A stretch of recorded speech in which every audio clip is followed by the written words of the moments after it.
Ils ont beau appeler leur liste Unis pour la Loire, ça c'est pour le PS, ou encore Agir en équipe pour la Loire, ça c'est pour les Républicains, ils ne sont ni unis à gauche, ni en équipe à droite. En 2011, PS, PC et Verts avaient fait liste commune et obtenu 3 des 4 sièges ligériens. Avait été élu sénateur Jean-Claude Frécon, décédé depuis, Maurice Vincent, passé à la majorité présidentielle depuis et qui ne se représente pas, et la communiste Cécile Cukierman. Cette année, Cécile Cukierman part seule, le PS aussi, avec Jean-Claude Tissot, au risque de n'obtenir aucun siège dans la Haute Assemblée. À droite, si on n'est pas en équipe, on multiplie les chances de gagner 3 listes.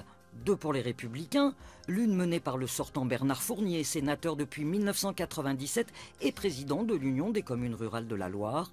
L'autre menée par Bernard Bonne, l'actuel président du conseil départemental.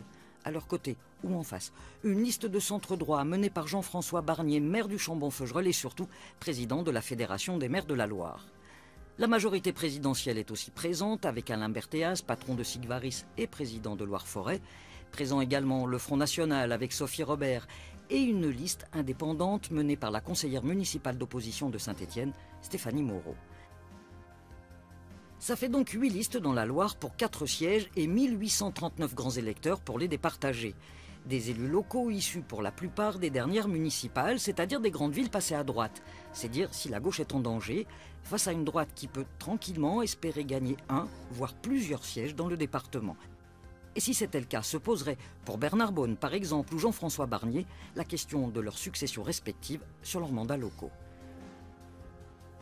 Ces élections discrètes, que sont les sénatoriales, auront lieu pour la Loire au Stadium du Bardo à Saint-Étienne. C'est un gymnase, ce dimanche de 9h à 15h. Des élections pour lesquelles la participation devrait frôler les 100%, puisque c'est une obligation pour les grands électeurs.